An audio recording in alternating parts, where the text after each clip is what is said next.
नमस्कार, insider live देख रहे हैं आप। लालू यादव बिहार की राजनीति के ऐसे नाम जिनकी चर्चा आज भी होती है, भले वो राजनीति में इतने सक्रिय रहे हो या ना रहे।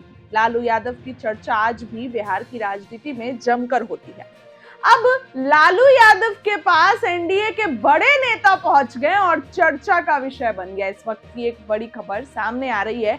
ये बात आपको बताने जा रही हूं कि जब एनडीए के बड़े नेता लालू यादव के पास पहुंचे तो क्या कुछ हुआ।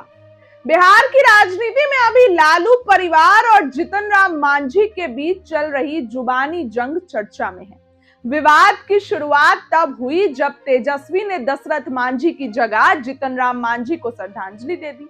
तेजस्वी यादव की इस गलती पर केंद्रीय मंत्री जीतन राम मांझी ने चुटकी लेते हुए कह दिया, लगता है तेजस्वी उनकी रात वाली उतरी नहीं थी। इस विवाद में तेजस्वी की बहन रोहिणी आचार्य कूद पड़ी। फिर रोहिणी को जवाब देने के लिए जीतन राम मांझी की बहू दीपा मांझी कूद पड़ी। कैसे शांत बैठती, उन्होंने मोर्चा संभाल लिया। अब रोहिणी आचार्य और दीपा मांझी के बीच सोशल मीडिया पर जमकर युद्ध चल रहा है। सच पूछा जाए तो राजनीति बदले हुए रिश्तों की कहानी है। कभी वो भी समय था जब लालू यादव और जीतन राम मांझी में गहरा मेल मिलाप था, लेकिन आज इन दिनों परिवार के बीच तीखे वार चल रहे हैं। दलित वर्ग से आने वाले जीतन राम मांझी की सफलता बिहार की राजनीति में एक मिसाल है। गरीब और सामाजिक भेदभाव से लड़कर ग्रेजुएट बने, सरकारी नौकरी हासिल की, फिर अपनी प्रतिभा के बल पर राजनीति में आए। 1980 के विधानसभा चुनाव में कांग्रेस ने उन्हें फतेहपुर विधानसभा सीट से उम्मीदवार बनाया। पहले उनका टिकट कट गया था, लेकिन जीव तटा के धनी जीतन राम मांझी कांग्रेस के तत्कालीन बड़े नेता जगन्नाथ मिश्र के मिले और विरोध जताया। कहा, मैंने चुनाव लड़ने के लिए सरकारी नौकरी छोड़ दी, अब अगर टिकट नहीं मिला तो मैं परिवार को क्या मुंह दिखाऊंगा। कहा जाता है तब जगन्नाथ मिश्रा सूची में सुधार के लिए इंदिरा गांधी से मिलने दिल्ली गए थे। जीतन राम मांझी के नाम की सिफारिश की, तब जाकर 1980 में उन्हें टिकट मिला और वो जीत के विधायक बने। जीतन राम मांझी ने फतेहपुर से कांग्रेस के टिकट पर 1985 का विधानसभा चुनाव भी जीता।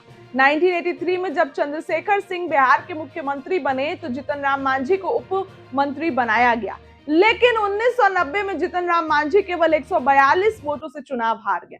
उस समय कांग्रेस के विरोध में हवा चल रही थी। फिर वो जनता दल के रामनरेश प्रसाद से केवल 142 वोटों से हारे थे। इस दौर में लालू यादव परिवार के शक्तिशाली नेता के रूप में उभरे थे। लालू यादव गरीबों, पिछड़ों, वंचितों, दलितों के उद्धार की बात कर रहे थे। कांग्रेस में रहते हुए भी जीतन राम मांझी लालू यादव की नई राजनीति से प्रभावित थे।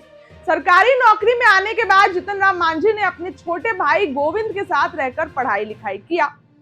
पढ़ने के बाद गोविंद बिहार पुलिस में दरोगा के पद पर चयनित हुए। 1990 में जब लालू यादव मुख्यमंत्री बने तो पुलिस विभाग में तबादले के कारण कई दरोगा इधर से उधर हो गए। उस समय गोविंद कोडरमा में दरोगा के पद पर तैनात थे, लेकिन तबादला होने के कारण उन्हें किसी अन्य जगह पर योगदान करना था। कोडरमा चूंकि गोविंद के पैतृक घर से नजदीक था, इसलिए वह तबादला रुकवा कर वहीं बने रहना चाहते थे। उन्होंने एक विधायक को ट्रांसफर के लिए पैसे दिए। समय जीतन राम मांझी कांग्रेस में थे और चुनाव हारने के बाद बेहद नाराज चल रहे थे। जीतन राम मांझी ने ये किस्सा कुछ इस तरह बयां किया, उनके दरोगा जो थे भाई गोविंद थे, वे कोडरमा में तैनात थे, लेकिन उनका तबादला हो गया। उन्होंने ट्रांसफर रुकवाने के लिए एक विधायक को पैसे दिए, लेकिन काम नहीं हुआ, ट्रांसफर नहीं रुका।